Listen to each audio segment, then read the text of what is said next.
बहुत समय पहले की बात है। बसंतपुर नामक एक छोटे से गांव में एक आदमी था जिसका नाम था रघु। वो ना कमाता था ज्यादा ना मांगता था। उसकी झोपड़ी गांव के आखिरी किनारे पर थी, मगर वो रोज खेतों में मेहनत करता, मिट्टी में लौटता, फिर भी थकता नहीं था। सुबह की पहली रोशनी में जब गांव के लोग अभी जाग भी नहीं पाते थे, रघु अपनी झोपड़ी के बाहर बैठा हुआ कुछ सोच रहा था। हर दिन सोचता हूँ कि आज कुछ अच्छा होगा, पर हर दिन वही खेल, वही सूखी जमीन, वही भूख। लेकिन फिर मन कहता है, रघु हिम्मत मत हार, कभी तो वो दिन आएगा जब तेरी मेहनत रंग लाएगी। बस एक बार वक्त बदल जाए। झोपड़ी के अंदर सावित्री, उसकी पत्नी, चूल्हे पर राख को उठा रही थी। ना आग थी ना लकड़ी, लेकिन फिर भी वो रोज की तरह उम्मीद से उठी थी। ये राख तो अब उतनी ही बची है जितनी हमारी किस्मत। वो भूखा रहते हैं मगर कुछ बोलते नहीं। रघु बाहर बैठा था, मुंह पर हाथ टिकाए, जैसे किसी सोच में डूबा हो। तभी सावित्री उसके पास आकर बैठ गई। रघु, आज खेत में कुछ मिला क्या? हाँ, मिला। 2 मुट्ठी धूल और 1 मुट्ठी पसीना। सावित्री, ये जमीन अब जवाब दे रही है। मैंने तो हर मौसम में इसे सींचा, मगर ये भी थक गई है शायद। जमीन थकी नहीं है, शायद आप थक गई है। एक बात बोलूं, कभी कभी भगवान सबसे पहले उसी का इम्तिहान लेते हैं जिनका दिल सबसे साफ होता है। तुम्हारा दिल और मन साफ है रघु, तुम हार मत मानो। सावित्री की आंखें नम थी, लेकिन आवाज में उम्मीद थी। तभी झोपड़ी के बाहर से एक आवाज आई, गुड़िया काकी की। अरे ओ रघु, बाहर आओ तो जरा। देखो अब क्या कहने आई है ये। रघु बाहर आया तो सामने खड़ी थी गुड़िया काकी, कानों में बाली, माथे पर पसीना और हाथ में झोली लिए। रघु, सुना है मंदिर के पीछे एक बाबा आए हैं। लोग कह रहे हैं कि वो कोई साधारण बाबा नहीं है, जो उनके पास जाता है उसकी किस्मत बदल जाती है। नाम है भोला बाबा। कहते हैं वो किसी को नहीं बुलाते, मगर जिसे बुलाना हो उसकी आत्मा को आवाज जरूर देते हैं। क्या, भोला बाबा? मैंने तो गांव में कभी नहीं देखा। और ऐसे बाबा अगर चमत्कार कर सकते हैं तो सब अमीर हो गए होते। अरे ओ बावले, सबका समय एक जैसा नहीं होता। कोई लोग तिजोरी ढूंढते हैं और कोई लोग वो रास्ता जो तिजोरी तक ले जाए। अगर बाबा तुझे बुलाए तो इनकार मत करना। रघु कुछ जवाब नहीं दे पाया, बस अंदर जाकर चुपचाप खाट पर बैठ गया। सावित्री उसके पास आई। क्या कहा काकी ने? कहती है कोई बाबा आए हैं जो किस्मत बदल सकते हैं। लेकिन सावित्री, मेरी किस्मत कोई कागज नहीं जो पलट जाए। मुझे तो अब बस तेरा साथ चाहिए। मेरा साथ हमेशा रहेगा, लेकिन अगर सच में कोई रास्ता हो जो इस अंधेरे से बाहर ले जाए, तो उस रास्ते पर चलना मत छोड़ना। कभी कभी किस्मत को भी धक्का देना पड़ता है। रात गहराने लगी थी। चांदनी झोपड़ी के दरवाजे पर उतर आई थी। रघु की आंखें बंद थी, मगर मन में बहुत कुछ चल रहा था। और तभी एक धीमी आवाज उसके कानों में गूंजी, रघु। कौन है वहाँ? झोपड़ी के बाहर मंदिर की दिशा में एक हल्की रोशनी उठ रही थी और रघु के चेहरे पर पहली बार डर और उम्मीद साथ साथ थी। रात का समय, पूरा गांव सोया हुआ था, मगर रघु की आंखें खुली थी क्योंकि उसे किसी ने पुकारा था। आवाज सीधी उसके दिल में गूंज रही थी, जैसे कोई पुरानी पहचान हो। झोपड़ी के बाहर से मंदिर की दिशा में रोशनी उठ रही थी। रघु की सांसें तेज हो गई। उसका मन घबरा भी रहा था, मगर जैसे कोई अंदर से कह रहा था, चलो इसी में जवाब है। कौन हो तुम? क्यों मेरी नींद में आकर बोलते हो? क्या मेरी किस्मत सच में बदल सकती है, या फिर ये भी बस एक सपना है जो सुबह होते ही टूट जाएगा? झोपड़ी के अंदर सावित्री करवट बदल रही थी। पर नींद नहीं थी उसकी। वो जानती थी रघु बेचैन है। वो उठी और रघु को बाहर देखती रही। आप कहाँ जा रही हो इस वक्त? सावित्री, वो आवाज फिर आई थी। मैं रोक नहीं पाया खुद को। मुझे लगता है मंदिर की तरफ कुछ है कुछ जो मुझे खींच रहा है। तो जाओ, अगर दिल की गहराई से कोई आवाज आ रही है तो इसका मतलब जरूर होगा। रघु ने सावित्री की आंखों में देखा, वहाँ डर भी था और भरोसा भी। उसने चुपचाप अपना गमछा उठाया और बिना कुछ बोले मंदिर की तरफ चल पड़ा। वो धीरे धीरे मंदिर के पास पहुंचा और वहाँ एक बूढ़ा साधु पीपल के नीचे बैठा था, ध्यान में लीन, शरीर पर भस्म, माथे पर चंदन और आंखें बंद। वो थे भोले बाबा। चारों तरफ चुप्पी थी, लेकिन उस चुप्पी में एक ताकत थी, जैसे आसपास की हवा भी उनकी इजाजत के बिना नहीं हिल रही हो। बाबा, आप ही ने बुलाया मुझे? रघु, तू आ गया। जैसा मैंने सोचा था, तेरा चेहरा नहीं देखा बेटा, तेरी तड़प देखी। जिसके अंदर सच्ची भूख हो वही मेरी पुकार सुन पाता है। बाबा, मैंने बहुत सहा है। हर रोज खेतों में पसीना बहाता हूँ, मगर हाथ में कुछ नहीं आता। बीवी को देखता हूँ, वो मुस्कुराती है, लेकिन अंदर में टूटी हुई है। क्या मेरी मेहनत का कोई मोल नहीं? मोल है बेटा, बहुत बड़ा मोल है।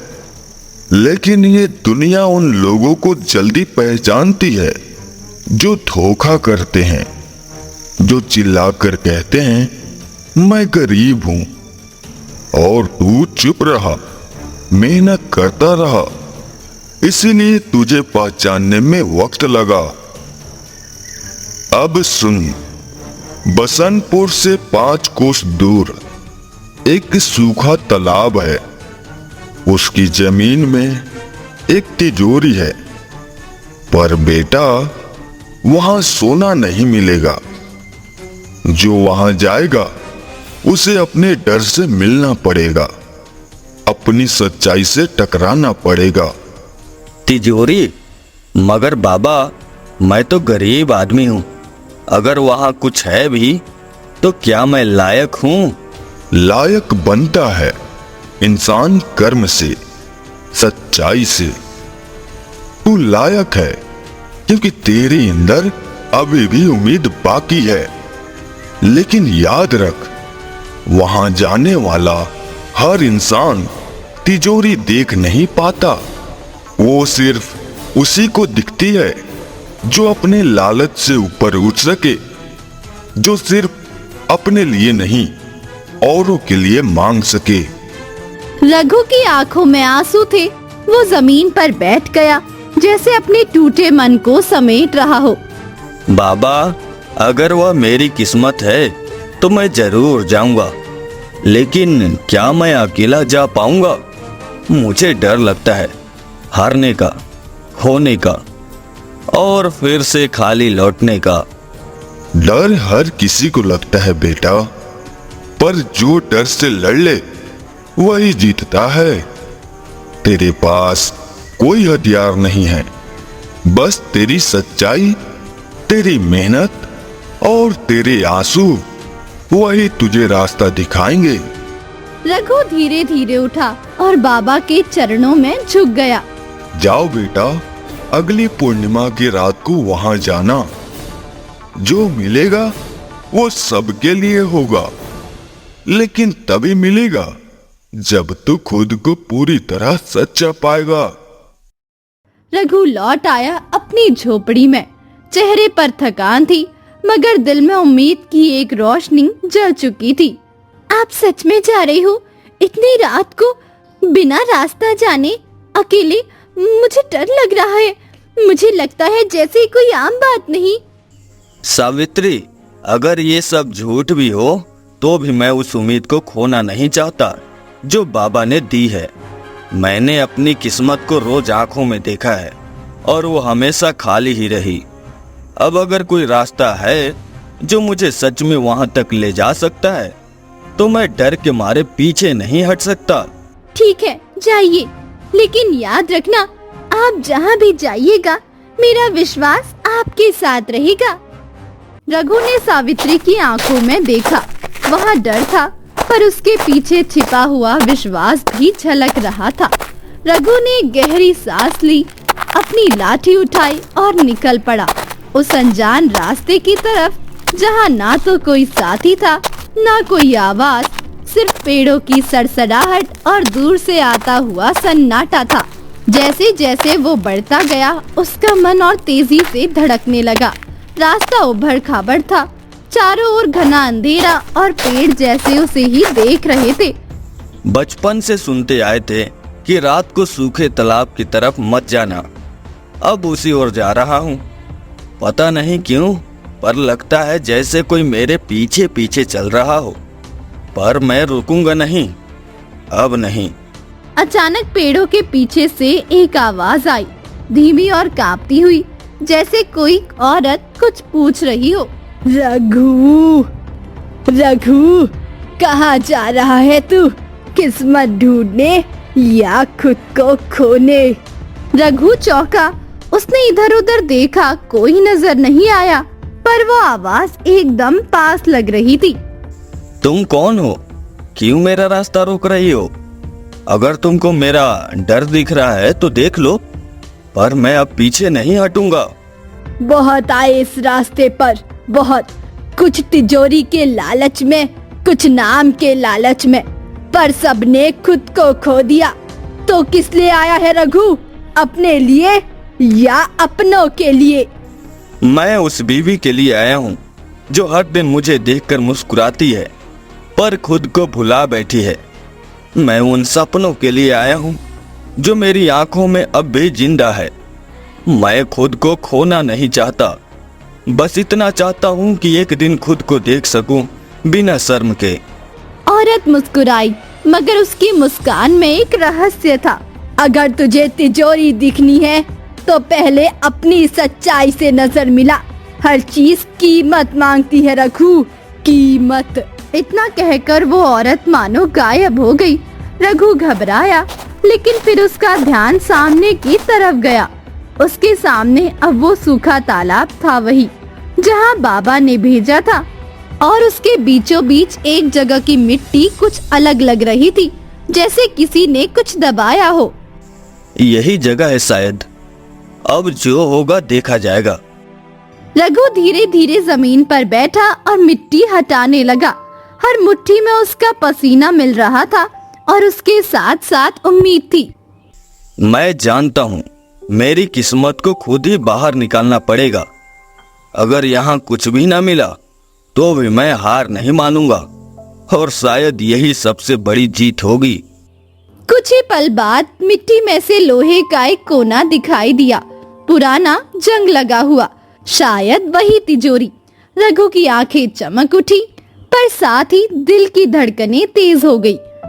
हे भगवान, ये सच में है क्या? इसमें वो है जो मेरी जिंदगी बदल देगा, या फिर ये भी सिर्फ एक इम्तिहान है? रात को ठंडी हवा में रघु की सांसें भारी थी। उसने मिट्टी की परतें धीरे धीरे हटाई।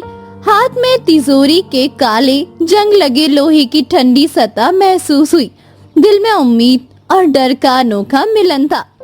अब पीछे हटने का मौका नहीं है। जो भी इस तिजोरी के अंदर है वो मेरी मेहनत और ईमानदारी का फल होगा। मेरा मन करता है कि बस देख लूं क्या है मेरे भाग्य में। ढक्कन खुला तो अंदर एक पुराना लकड़ी का बक्सा था। उसमें रखे थे कुछ सिक्के, मिट्टी की छोटी मूर्ति और एक फटी हुई चिट्ठी। जिसने अपनी जमीन से प्यार किया, जिसने बिना किसी शिकायत के दिन गुजारे, जिसने अपने लिए नहीं दूसरों के लिए भी जिया, उसके हाथ में जमीन की चाबियां हैं। आंखों में आंसू लिए रघु ने महसूस किया कि ये दौलत नहीं, जिम्मेदारी है। सावित्री के चेहरे की मुस्कान याद आई। तुम्हारा विश्वास मुझे जिंदा रखता है। मैं जानती हूँ कि तुम सब सही कर दोगे। गांव लौटते समय रघु पर कुछ लोग हंस रहे थे, कुछ शंका जता रहे थे। तेरी किस्मत तो तुझसे बड़ा धोखा कर रही है। झोपड़ी वाला आदमी अब क्या करेगा बड़ी जमीन लेकर? मेरी मेहनत मेरी पहचान है। जो भी आए मुझे रोकने, मैं उसे समझाऊंगा अपने कर्म से। मेरी जमीन मेरी मेहनत की सच्चाई है। रघु ने अपनी जमीन पर काम शुरू किया। धीरे धीरे किसान की मेहनत रंग लाई। गांव में उसका नाम बढ़ा, सम्मान भी। रघु देखो, बच्चों के लिए स्कूल बना है। अब हम नई जिंदगी की शुरुआत कर सकते हैं। रघु ने सच में अपनी किस्मत बदली है। हम सबको उससे सीखना चाहिए। रघु ने समझा कि असली दौलत सोना नहीं, सच्चाई, मेहनत और विश्वास है। तेरे साथ से मेरी ताकत मिली है। किस्मत ने हमें परखा और हम जीत गए। अब हमारा गांव भी चमकेगा। और इस तरह एक गरीब किसान ने अपनी किस्मत के किस्से को एक नई कहानी में बदला। जो सपना था वो हकीकत बन गया।